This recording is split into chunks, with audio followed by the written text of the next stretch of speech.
नाम दुलारे अंसारी और आप देख रहे हैं न्यूज़ 21। खबर क्या है? खबर यह है कि छत्तीसगढ़ में नगरीय निकाय चुनाव है और उसके साथ उपचुनाव भी है। लोग आमने सामने हैं, एक तरफ बीजेपी है, एक तरफ कांग्रेस है। कांग्रेस के लिए भी इस बार का नगरीय निकाय चुनाव बहुत अहम है। अहम इसलिए है क्योंकि इन्हें लोकसभा और विधानसभा में करारी शिकस्त मिली है।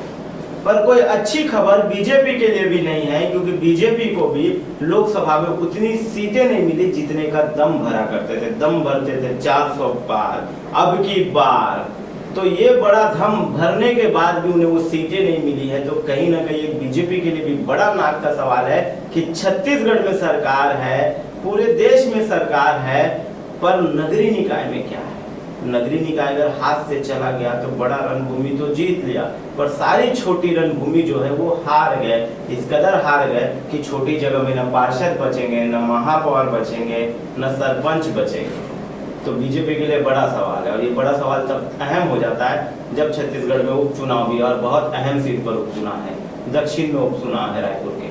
तो खैर, हमारे साथ इस विषय को चर्चा करने के लिए दोनों प्रवक्ता जुड़ चुके हैं। मेरे साथ उज्जवल दीपक जी जुड़ चुके हैं जो बीजेपी के प्रवक्ता है, और हमारे साथ शुभम दुबे जी जुड़ चुके हैं जो कांग्रेस के प्रवक्ता है। सर, दोनों का बहुत बहुत स्वागत है। बिना लाग लपेट के पूछूंगा सर, नगरीय निकाय को लेकर के क्या तैयारी है? नगरीय निकाय में हारेंगे या जीतेंगे? कहा जा रहा है कि कांग्रेस आपके 10 महीनों का कार्य गिनाएगी, घर घर को खटखटाएगी, बताएगी कि ये निष्क्रिय है, इन्होंने काम नहीं किया, सिर्फ मतारियों को पैसा दिया। एक तरफ पैसा दिया 20% रजिस्ट्री में वृद्धि कर दी, एक तरफ पैसा दिया दारू में 2 बार पैसे की वृद्धि कर दी, एक बार पैसा दिया, हर तरफ वृद्धि कर रही है। जो 5 सालों में कर्जा कांग्रेस ने नहीं लिया था, आप 10 महीनों में ले रहे हैं। क्या है ये क्या चुनावी एजेंडा के तहत ये सब किया जा रहा है, या इनका जवाब आप कैसे देंगे? अंसारी जी, आपका प्रश्न जो कि जीतेंगे कि हारेंगे, अगर आप उससे पूछेंगे तो आपको मालूम है कि मेरा जवाब क्या होने वाला है। जीतेंगे, सारी जीतेंगे। कैसे जीतेंगे?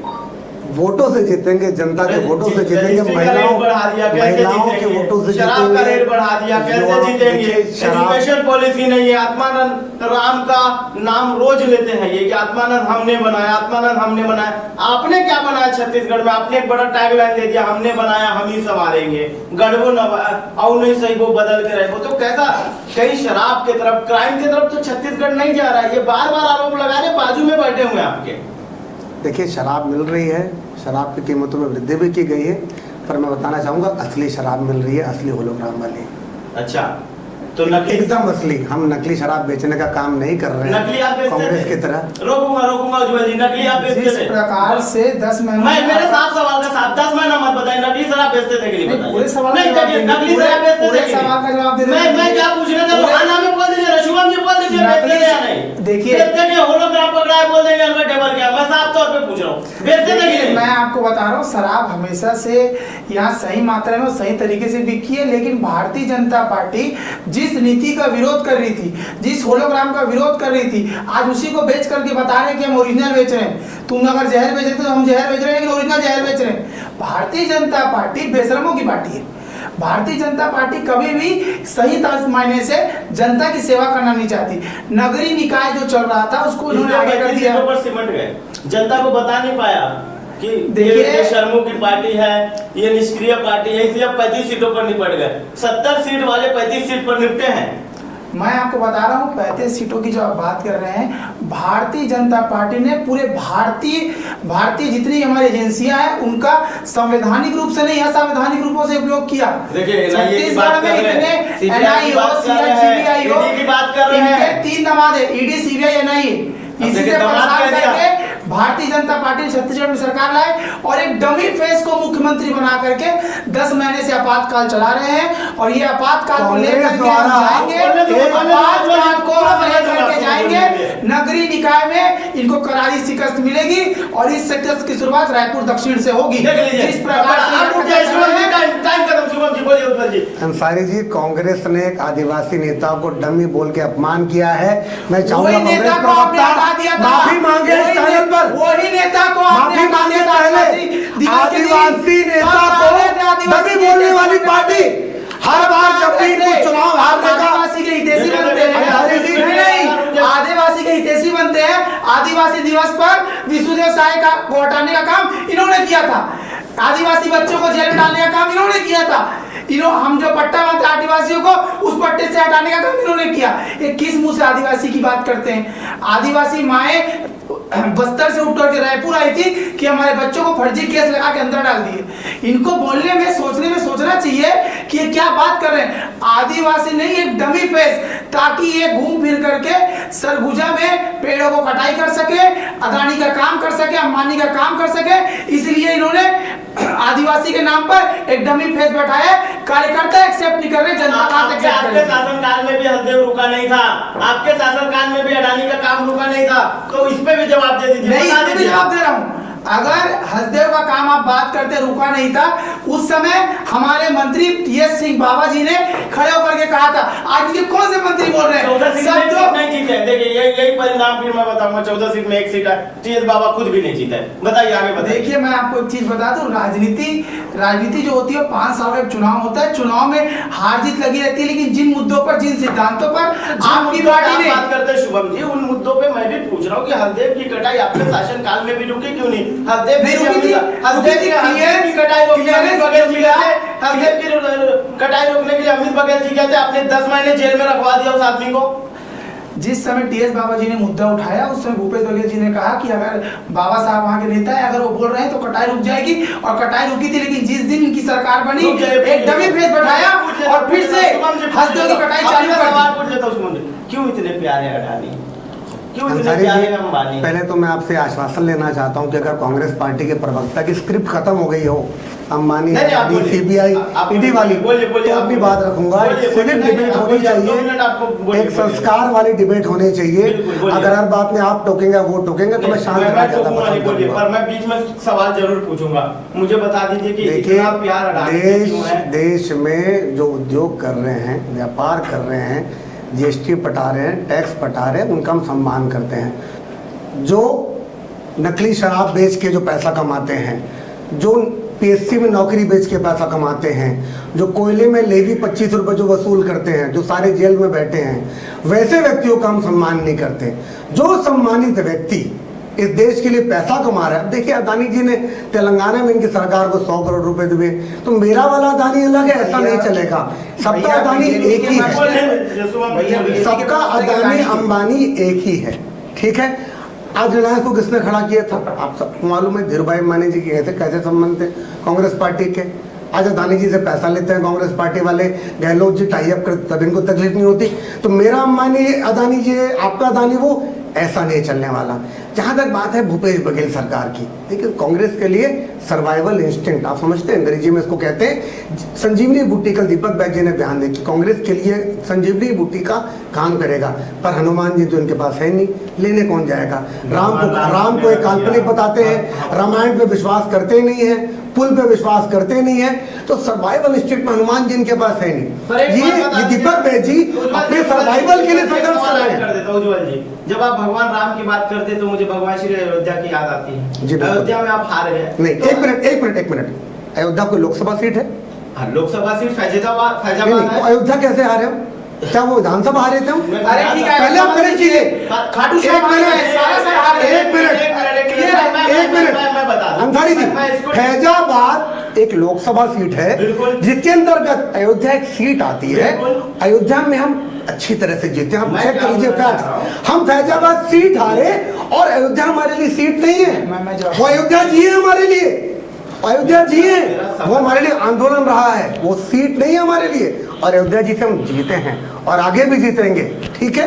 पहले आप करेक्शन कीजिए, हम फैजाबाद से और इस बात से बहुत ज्यादा खुश होने की जरूरत नहीं है। इस देश में आज भी भारतीय जनता पार्टी की सरकार है, प्रधानमंत्री मोदी तीसरी बार देश के प्रधानमंत्री बन चुके हैं। कांग्रेस हरियाणा हार चुकी है, सपना देखना छोड़ दे कांग्रेस पार्टी। देखिए सपना देखना छोड़ दे, पर मैं यहाँ पे करेक्शन कर देता हूँ कि उस अयोध्या की सीट के नाम पे पूरे देश में चुनाव लड़ा गया, उस भगवान श्री राम के नाम पर नहीं, हमने कभी नारा दिया गया, जो राम को लाए हैं हम उनको लाएंगे, बिल्कुल, और आगे पूरा और आगे दिया गया। क्या नहीं है? लास्ट मैंने चेक किया था तो भारतीय जनता पार्टी की सरकार है देश में, क्या कांग्रेस की सरकार है? जो राम को लाए थे वो आ चुके हैं। चुनावी नारे होते हैं, क्या हमारी सरकार नहीं बनी? क्या प्रधानमंत्री मोदी जी प्रधानमंत्री नहीं बने? आप बताइए, लास्ट आई चेक 5 मिनट पहले टीवी डिबेट होने के चालू नहीं होने के पहले इस देश में भाजपा की सरकार थी, छत्तीसगढ़ में भाजपा की सरकार है, यूपी में भाजपा की सरकार है। कहाँ की बात कर रहे हैं? जो राम को लाए थे हरियाणा में भी भाजपा, हरियाणा में भी है, उड़ीसा में है, 20 राज्यों में सरकार है हमारी।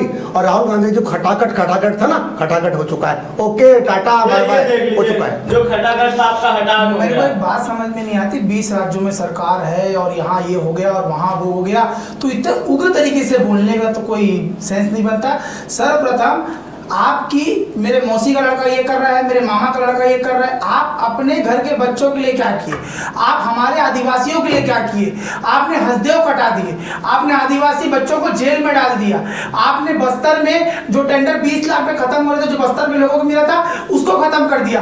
आपने डमी चेहरा बैठा दिया, जो डमी चेहरे को कार्यकर्ता एक्सेप्ट नहीं कर रहे हैं, और आप छत्तीसगढ़ के लिए कुछ करते नहीं है। आपको तो बल्कि ये सोचना चाहिए कि मैं बता रहा हूँ, मुख्यमंत्री 3 बार सरकार आई, बता दीजिए, पूरा लिस्ट बता दीजिए। सरकार आई, सरकार आने के बाद इन्होंने तमाम मंत्री बनाए, मुख्यमंत्री बनाए, लेकिन जैसे ही छत्तीसगढ़ में काम करने की बारी आई तो सब के सब जियो। छत्तीसगढ़ में अभी 10 महीनों से कोई एक भी काम नहीं आ रहा है, सिर्फ और सिर्फ छत्तीसगढ़ में कमीशन खोरी चल रही है।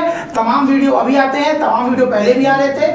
छत्तीसगढ़ में प्रशासन जीरो है, और आने वाले जो चुनाव है नगरीय निकाय के, उन चुनाव में कांग्रेस पार्टी फिर से जीत करके आएगी, क्योंकि जनता समझ चुकी है कि इनका छलावा बहुत दिन तक काम नहीं आने वाला। तमाम मुद्दों पर तो आप खुद ही स्पष्टता से बोल चुके हैं कि आबकारी का रेट ज्यादा कर दिए, रजिस्ट्री में वृद्धि कर दी, ऐसे तमाम चीजें जहां इधर से लूट करके वहां देने का काम कर रहे हैं। 3-4 मिनट बचा है, बस समय समाप्त है। एक बात बता दी, हसदेव आप कटवा दिए, साफ तौर पे ये है, हसदेव की कटाई रुकेगी या नहीं रुकेगी?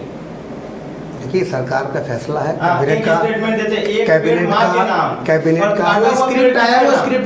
कैबिनेट का डिसीजन है। कांग्रेस पार्टी ने डिसीजन लिया था और ये चल रहा है। और मुद्दे को भटकाइए मत, नगरीय निकाय चुनाव का सब्जेक्ट है, उस पर हम चर्चा पे जारी रखते हैं। छत्तीसगढ़ में नगरीय निकाय चुनाव में भाजपा की जीत होने वाली है। लेकिन मुझे लगता है एजाज जेबर जी ने बहुत अच्छा, अंसारी जी, एजाज जेबर जी ने बहुत अच्छा काम किया, जबरदस्त विकास कराया है अपने घर पे कोयला और शराब से। उनको कांग्रेस पार्टी को फिर से उम्मीदवार बनाना चाहिए। अगर बनाते तो यहाँ पे घोषणा करें कि एजाज जेबर इनके उम्मीदवार रहेंगे। रायपुर की 4 सीटों पे जबरदस्त योगदान है उनका कांग्रेस को हराने में, इस बार भी हराएंगे। आप उनको उम्मीदवार तो बनाइए। भारतीय जनता पार्टी से निवेदन करूंगा कि इतने तेज तरार रखते हैं उज्जवल भैया, वैसे लोगों को पार्टी उम्मीदवारी के लिए खड़ा करे, डमी कैंडिडेट को मत खड़ा कराए। कम से कम काम करना, टिकट देंगे, काम तो करेंगे, जितने अच्छे से यहाँ पर विधानसभा में बातों को रखेंगे, विधानसभा में बातों को रखेंगे इतने अच्छे तरीके से, तो जनता का काम होगा। कब तक के डमी इसका खास उसका खास और टिकट लेकर के आएंगे? कब तक के ऐसे कार्यकर्ताओं को मौका नहीं मिलेगा? भारतीय जनता पार्टी लॉबी का काम करना बंद करे और कार्यकर्ताओं को टिकट देकर के जिताने का काम करे। अरे मैं पूछ रहा हूँ कि आप महापौर के रूप में फिर से एजाज जेबर को देखना चाहते हैं कि नहीं देखना चाहते? तो आप निश्चित रूप से उन्होंने बहुत अच्छा काम किया है, और इस बार अगर उनको पार्टी मौका देगी तो हम सब कार्यकर्ता मिलकर उसको जिताने का काम करेंगे। और एक बात, भारतीय जनता पार्टी रायपुर नगर निगम के ख्वाब देखना बंद कर दे।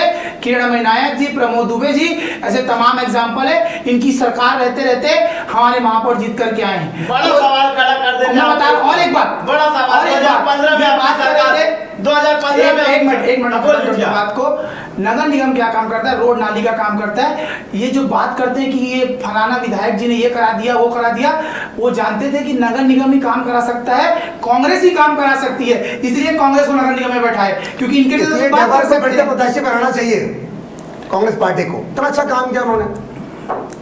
दक्षिण का आप बताइए ना, मतलब बनाना चाहिए ना उनको। दक्षिण का टिकट बहुत अच्छा काम किया, नहीं हुआ है। हाँ दे दे, अरे हम तो कोशिश करेंगे एजाज जेबर जी को दक्षिण का प्रत्याशी बनाना चाहिए। दे दे, अच्छी खासी बहुत है। हाँ बिल्कुल, मैं अपील कर रहा हूँ, अपील कर रहे हैं एजाज जेबर जी को रायपुर दक्षिण से प्रत्याशी बनाया जाना चाहिए। तो मतलब लिस्ट से बाकी अरे एजाज जेबर जी को मुख्यमंत्री पद पर दिल में बैठे हैं, जैसे उज्जवल भैया मैं दिल से बोला था, भैया दिल से बोल रहे हैं, मतलब कुछ ना कुछ तो काम देखें। देखिए, भारतीय जनता पार्टी का मैं एक बात स्पष्टता से बता दूं कि वो कार्यकर्ताओं को नजरअंदाज करते आई है। भारतीय जनता पार्टी में कार्यकर्ताओं को जिस दिन टिकट चुनाव का बता दीजिए साहब, चुनाव का बता दीजिए, शुभम जी चुनाव का बता दीजिए। प्रत्याशी में कौन सा भेड़ बकरी लड़ते? कार्यकर्ता ही तो लड़ते हैं। नगरीय निकाय में भी, नगरीय निकाय में भी ये भी किसी के चाचा मामा मौसी। कितने पार्षद रहेंगे इस बार आपके? निश्चित तौर पर हम 70 में से करीबन 50% जीत के आ रहे हैं। ये देख लीजिए, आप बता दीजिए। सुप्रिया श्रेयस ने भी ऐसे कुछ बोला था, हरियाणा में 20 से ज्यादा आगे तो नाम बदल देंगे। जलेबी भाई नाम रख दिया उनका, आप क्या क्या नाम रखूंगा बताइए? देख लीजिए, इनको मैं बात करता हूँ अपने बारे में बताइए तो मेरे मौसी के लड़के के बारे में सुन लीजिए। तो सीधा क्लियर जवाब है कि 70 में 50 जीत करके आ गए। खड़ा कर रहे हैं ये 50 सीट का दम भर है, आप 400 का दम भर दिए। 70 में तो कीजिए, मैं शर्त लेने को तैयार हूं। आप कितने का दम? 400 का दम भरे थे, अस्थमा हो गया बाद में। तो ऐसा बताइए। मैं बोलो दावा तो कीजिए, मैं शर्त लेने को तैयार हूँ।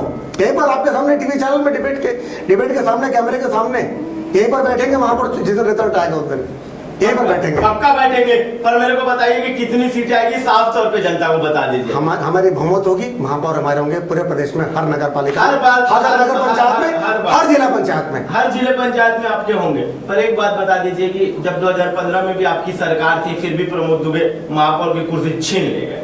इस बार भी आपने छीन न ले जाएगा कांग्रेस। वो चुनाव के दिन देखेंगे, चुनाव के दिन देखेंगे। आपका परसेप्शन क्या कहता है ये भी जनता जानना। हम जीत रहे हैं। मैंने कहा ना, इसी डिबेट में मैं घोषणा कर रहा हूँ, बात की दावा कर रहा घोषणा हूँ। कर दिए हैं। अब आप बता दीजिए कि तो उनकी घोषणा पूरा कौन सा करते हैं उन लोग? जीत रहे हैं निश्चित तौर पर कांग्रेस। घोषणा किया जाए, शराबबंदी का घोषणा किया था लोगों ने शायद, राइट? हाँ, शराबबंदी गंगा जल लेके आपको क्या हुआ उसका? 2 साल का बोनस जो हमने नहीं दिया था, उसकी घोषणा की थी, 5 साल में आपने नहीं दिया। क्या हुआ उसका? अनियमित कर्मचारी किए जाएंगे नियमित, होर्डिंग लगे रहती थी, निपटा दिया, अनियमित कर दिया सरकार को। आवाज नहीं दिया, आवाज नहीं दिया, और जनता ने सीएम आवाज छीन लिया इनसे। आप ऐसा ही भर्ती करते हैं। नहीं, ये सब कोर्ट में फैसला था, ऐसा ही भर्ती विचाराधीन है, वो चल रही है। ये सब मुद्दे मत पूछिए। जल्दी युवाओं को न्याय मिलने वाला है। ये सब मुद्दे मत पूछिए, इनसे पूछे कि मंदिर कहाँ बना रहे हैं। देखिए, मैं एक बात स्पष्टता से बोल दूं, ये बोलते हैं कांग्रेस ने शराबबंदी नहीं की, आपको जनता ने मौका दिया। आपने कहा था कि हम महिला स्वसहायता समूहों को रेडी टू ईट वापिस करेंगे, आपने वापस किया क्या? ठेकेदारों को ये दे, कोयला ये बेचे, नौकरी ये बेचे, सब कुछ ये करे, और फिर सवाल हम पे करें। 5 साल जब इनकी सरकार थी, सारे गोरख धंधे ये करे, नौकरियां ये बेचे, और सवाल हम पे खड़े करते। शर्म आनी चाहिए कांग्रेस पार्टी को।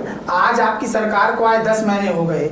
10 महीने में जो आपने वादे किए थे, कितनों को सारे वादे पूरे हो रहे हैं, आप चिंता क्यों कर रहे हैं? बस हम पे छोड़ दीजिए। आखिरी सवाल दोनों से, एकदम आखिरी सवाल दोनों से, आप कौन से ऐसे काम हैं जो 10 महीनों में किए हैं वो जनता तक लेकर के जाएंगे? मोदी जी का जो संकल्प है, मोदी जी की जो गारंटी है, वो पूरे हो रहे हैं। हर महीने देखिए 70 लाख महिलाओं को 1-1 हजार रुपए हर माह प्रतिबद्ध उनके खाते में खटाखट। कांग्रेस पार्टी का वादा याद कीजिए आप, आखिरी के 4 महीनों में 500 रुपए देने का वादा था, 4 महीने में पूरे नहीं किए। विधवा पेंशन 1000 देने का वादा था, आखिरी के 6 महीने में उनको 500 किया गया था। बेरोजगारी भत्ता 2500 रुपए महीने का वादा था, आखिरी के 6 महीने में दिया गया। कौन सा विषय को लेकर के जाएंगे? किसानों को सम्मान निधि देखिए आप दे रहे हैं, विषय बता दीजिए फटाफट। 25 दिसंबर 2023 को हमारे वायदे के मुताबिक 2 साल का बोनस जो हमने नहीं दिया था, हमने अपनी गलती स्वीकार करते हुए 2 साल का बोनस उनके खाते में दिया। अटल सुशासन दिवस के दिन 3100 रुपए प्रति क्विंटल, 25 क्विंटल हम खरीद रहे हैं, एक मुश्त राशि मिल रही है। कौन सा वादा पूरा नहीं हो रहा है? रामलला दर्शन योजना पूरी हो रही है, नौकरियां खुल रही है, सारी घोटालों की वो जांच हो रही है, सीबीआई घोटाले की जांच हो रही है, पारदर्शिता आ रही है, वित्तीय सुधार आयोग का गठन किया गया है। इनके नेता और अधिकारी जो भ्रष्टाचार करते थे, आधे जेल में, आधे जाने वाले, आधे बेल में। और क्या चाहिए सरकार को? और कितने वादे? मोदी के कारण आप अपने कमियों, अपने खूबियों को लेकर के जाएंगे जनता के बीच, या इनके कमियों को लेकर के जाएंगे? बीजेपी की कमियों को दिखाएंगे कि बीजेपी ने ये नहीं किया, बीजेपी वो नहीं किया, या पिछला 5 साल जो आपकी सरकार थी उन चीजों को लेकर के जाएंगे कि हमने अपने शासनकाल में सबसे ज्यादा विकास किया? ढेबर जी को लेके जाएंगे। देख लीजिए, फिर बोलिए ढेबर लेक जी को लेके जाएंगे। खुशी से भैया इजहार करते हैं। देखिए, मैं आप लोगों को एक बात बहुत स्पष्टता से बता दूं, कोई भी मुद्दा अगर निकलता है और कुछ भी गलतियां होती, सबसे पहले जनता के बीच से निकलता है, विपक्ष का समर्थन रहता है। आज भारतीय जनता पार्टी ने जो चीजें आदिवासियों के साथ की, जो आज हम देख रहे हैं कि आज बाबा गुरु घासीदास जी के साथ क्या, वहां पर क्या हुआ जैतखाम के साथ। अरे नगरीय निकाय